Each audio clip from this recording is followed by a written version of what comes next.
Waalaikumsalam Ibu.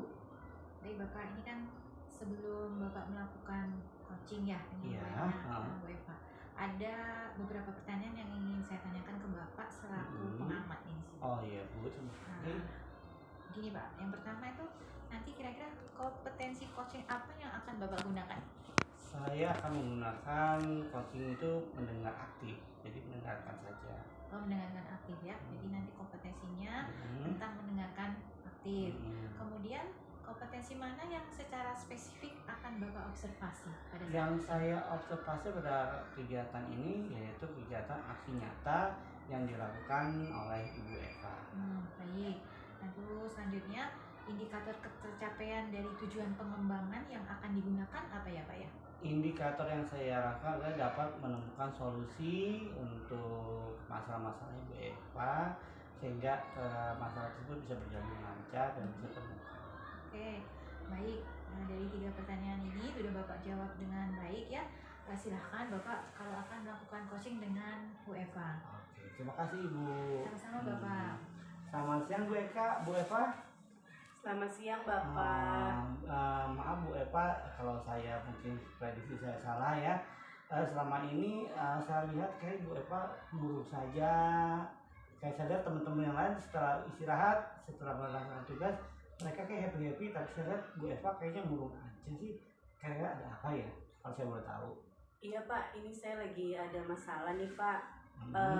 Jadi akhir-akhir ini salah satu siswa saya ada yang bermasalah dan beberapa teman guru yang menegur gitu kepada saya tentang siswa saya ini. Seperti itu Pak, jadi saya sedih banget nih Pak. Oh gitu. Jadi kalau saya ingin tahu cerita Bu Eva, nggak apa-apa dong ya? Boleh Pak, silahkan ya, senang hati. Ini Bu, rencananya pada pertemuan ini apa sih intinya? Ibu bicara saya. Jadi tujuan saya Pak, saya ingin sekali menyelesaikan solusi nih Pak, menemukan solusi dari masalah yang sedang saya hadapi. Ya mudah-mudahan Pak Arno bisa bantu saya seperti itu Pak. Ya mudah-mudahan saja, intinya kita Ibu Eva bercerita saja, mungkin saya punya masukan dan juga saya bukan merasa panik, saya juga tidak. Kayak kita ya ada solusi lah di antara kita berdua.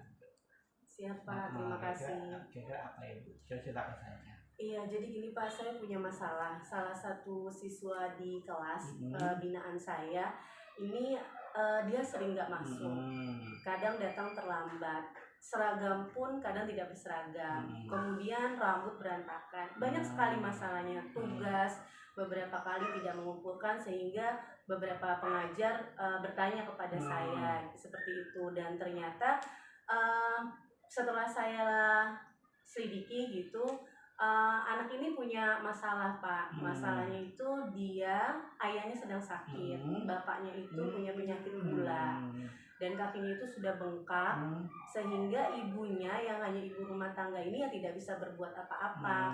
Adiknya banyak, jadi dia harus mengurus adik-adiknya. Seperti itu Pak masalahnya, cukup kompleks sih kalau menurut saya. Oh iya, sangat perhatian sekali ya. Kalau saya boleh tahu apa sih yang sudah dilakukan Bu Eva selama ini terhadap tersebut? Iya, jadi saya sudah beberapa kali melakukan kegiatan home visit Pak ke rumahnya.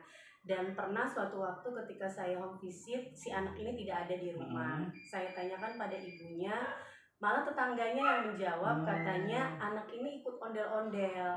Jadi dia ikut kegiatan yang itu Pak, yang muterlah ke rumah-rumah gitu, jadi ondel-ondel, dan penghasilan itu 10.000 Pak sehari. Oh gitu. Memang anaknya nggak dikasih jajan? Nah jadi karena ayahnya yang sakit seperti itu, ya mungkin uang jajannya berkurang ya Pak, karena ibunya tidak bekerja. Jadi si anak ini pas saya datang tidak ada, akhirnya ya saya bicaralah sama ibunya dengan kondisi anaknya seperti itu. Nah kemudian yang sudah saya lakukan yang kedua adalah saya sudah melakukan pendekatan personal dengan si anak. Kenapa gitu, menanyakan alasannya dia seperti itu, dan ternyata memang ya karena dia kurang perhatian dan dia butuh uang jajan, dia merasa harus mengurus adiknya juga. Seperti itu sih Pak. Ibu udah sampai ke rumahnya berapa kali kira-kira? Iya kurang lebih sudah 2-3 deh, kalau tidak salah sudah 3 kali Pak kemarin. Nah dari yang tanggapan itu kan saya belum tahu, yang selama ini Ibu sudah jelaskan ke teman-teman kita nggak? Paling tidak Ibu kan, oh anak saya begini-gini, paling nggak ketika nanti mereka sudah tahu, oh ternyata anak Bu Eva ada keluhan seperti ini, ya paling nggak kita sesama guru bisa memaklumi gitu. Kan sama ini kalau Bu Eva tadi bilang katanya dari teman-teman itu kok kayak nggak pro banget ke saya, kadang-kadang kok saya dipersalahkan, tapi kan Bu Eva sudah melakukan solusi terbaik buat anak. Nah Ibu sudah jelaskan ke teman-teman. Saya sudah menyampaikan ke beberapa guru memang ya Pak, apa saja yang sudah saya lakukan dan apa saja yang terjadi dengan si anak ini, mengapa si anak ini seperti ini, seperti itu sih Pak. Tanggapan dari teman-teman gimana setelah Ibu lakukan itu? Ya mereka sih akhirnya mencoba untuk memberikan memaklumi lah gitu, ibaratnya iba juga gitu dengan kondisi si anak seperti itu. Malah mungkin ada yang sampai oh ya udah Bu, gimana kalau kita ikut berpartisipasi nih di kepanitiaan seperti itu. Iya. Karena itu anak Ibu ya anak kita bersama ya. Iya betul Pak. Nah kalau untuk keberhasilan kira-kira skala prioritas Ibu berapa sih yang Ibu ingin capai? Kalau kita lihat kan dari situ anak itu punya masalah besar ya, terutama ekonomi dan semangat belajar. Yang Ibu ingin anak itu kira-kira skala berapa sih? Paling enggak, oh sudah bisa mengikuti atau sekolah, terus juga anak aktif belajar, terus juga dikumpulkan. Kira-kira skalanya berapa sih yang Ibu ingin prioritaskan untuk anak tersebut? Kalau yang saya inginkan mungkin di angka 8 lah ya Pak, paling enggak tidak perlu sampai ke 10 langsung gitu. Karena butuh proses. Paling tidak anak itu sudah mau ke sekolah, sudah mau mengumpulkan tugas, itu aja sih Pak. Tapi yang Ibu rasa baru di angka berapa tuh skalanya kira-kira? Nah itu Pak, anak-anak di 8 ya, kira-kira sudah berapa yang Ibu lakukan? Kalau yang saya rasakan sepertinya baru 50% nih Pak. Belum mencapai. Masih jauh ya, angka 3 poin lagi. Terus hambatan-hambatan itu Ibu punya solusi nggak yang Ibu biar mencapai 8? Kan belum 5 nih ya, 5 mereka 3 poin lagi. Ibu yang melakukan apa sih? Apa mungkin pendekatan ke orang tua atau pendekatan ayo sama-sama guru kita pantau anak Ibu bersama gitu. Yang Ibu sekarang fokuskan di hambatan tersebut apa saja? Jadi yang sudah saya maksimalkan lah gitu kan, ibaratnya apa strateginya ya, mungkin yang pertama adalah saya pendekatan secara personal karena itu penting, komunikasi dengan si anak. Bagaimana si anak ini merasa bahwa dia itu tidak sendiri gitu, ada teman-teman, ada guru yang mensupport lah dia untuk semangat ke sekolah. Itu yang pertama. Yang kedua mungkin saya mencoba untuk dengan orang tuanya melakukan komunikasi gitu kan, ibunya terutama yang bisa diajak komunikasi agar dia bisa memberikan semangat juga lah ke anaknya gitu. Seperti itu sih Pak. Tapi saya lihat Bu Eva itu harusnya optimis ya Bu ya, jangan pesimis gitu, harus yakin Bu. Karena Ibu punya target pada anak itu mencapai di posisi 8 lah dari skalanya yang Ibu amati sekarang kayak baru 5. Saya akan dukung Ibu ya, harus semangat Bu. Itu karena anak Ibu ya anak kita semua ya, karena kita satu sekolah di SMP 39 Bekasi, ya gimana caranya itu anak kita semua. Jadi juga rencana Ibu dalam jangka pendek ini apa sih? Kan tadi Ibu udah lakukan berkali-kali orang tua, guru.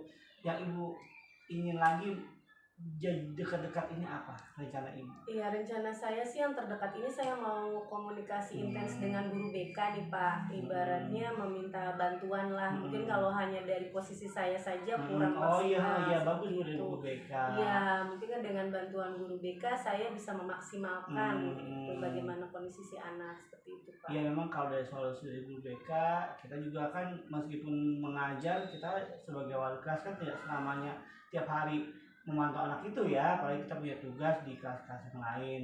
Nah mungkin lebih bagus di guru BK. Nah kalau dari pihak sekolah terhadap anak ini yang Ibu tahu apa sih? Mungkin ada kekurangan atau kemampuan anak tersebut di sekolah apa sih setelah itu?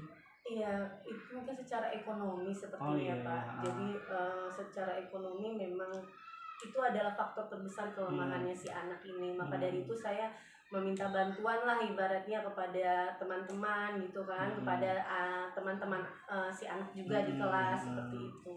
Ya kalau soal dari solusi itu sih intinya dari Bu Eva juga terbuka dengan teman-teman kita ya sebagai guru, Terus juga ibu juga udah punya masukan untuk teman-teman sebagai guru, paling enggak ketika ibu sudah mengeluarkan permasalahan ibu terhadap hal tersebut, ibu jangan merasa saya kok sendiri, enggak, kami teman-teman itu saling dukung kok. Dan juga paling tidak dari ibu udah mengarahkan untuk anak-anak teman dari siswa ibu jangan terlalu mempojokkan mereka ya Bu ya. Oke, kayaknya sekarang udah mau masuk jam pelajaran selanjutnya ya. Saya ingin kegiatan teman ini jangan sampai hari ini aja. Saya juga ingin minta solusi Bu Eva ya. Mungkin kita bisa ketemu lagi Bu ya.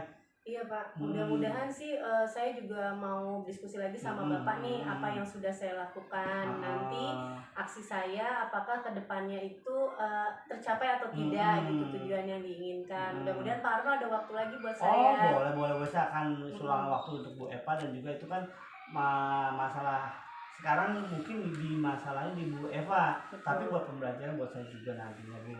Ya mungkin sekarang Bu Eva mungkin lagi dapat ujian, mungkin di hari berikutnya mungkin saya, ini juga masukan buat saya juga ya. Intinya anak tersebut anak kita bersama, dan juga saya ingin nanti kan katanya Bu Eva mau pendekatan lagi minggu ini, mungkin minggu depan atau Senin depan kita bisa ketemu lagi. Saya mau dengerin cerita dari Bu Eva selanjutnya gimana tersebut. Iya boleh gitu. Pak, siap. Terima kasih banyak ya Pak. Semangat Bu Eva ya, jangan terus semangat, harus optimis. Iya, Ya semangat Bu Eva. Bapak-bapak udah memberikan motivasi lah buat saya. Iya nggak apa-apa Bu Eva, semangat ya. Iya Ini Pak. untuk saya juga pembelajaran. Sama-sama. Oke, terima kasih Bu Eva. Sama-sama Pak.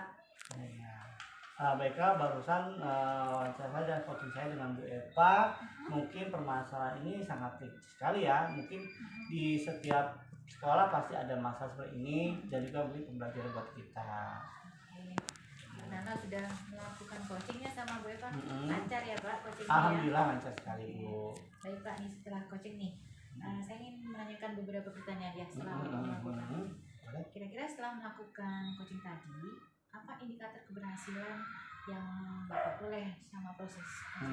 Indikator keberhasilan saya lihat sih dari aksi nyata Bu Eva terhadap teman sejawat dan beberapa guru, terus pendekatan ke orang tua sudah dilakukan. Jadi intinya yang dilakukan Bu Eva itu sudah maksimal, tapi namanya aksi nyata itu kita nggak bisa tahu ya. Dan juga di hal tersebut sudah bagus ya, sudah dilakukan sama guru. Jadi yang saya lihat aksi nyata juga bagus, solusi juga dilaksanakan. Lalu kompetensi apa nih yang ingin ditingkatkan ke depannya Pak? Kompetensi yang saya paling membuat pertanyaan yang bermanfaat untuk lingkungan, terutama teman-teman guru ya. Itu memotivasi mereka supaya ya paling enggak ikut andil. Jadi bisa ada masalah di sekolah ya masalah kita bersama gitu. Baik, ini beberapa pertanyaan setelah coaching sudah Bapak jawab dengan baik ya. Kemudian kedepannya bisa lebih baik lagi ya Pak ya. Iya, makasih Bu. Baik Bapak, nih saya akhirinya sampai di sini untuk percakapan pasca observasinya. Mudah-mudahan kita bisa ketemu lagi di lain kesempatan. Amin. Terima kasih banyak ya Bu. Pak Nana ya. Iya mari Bu, makasih. Assalamualaikum. Salam.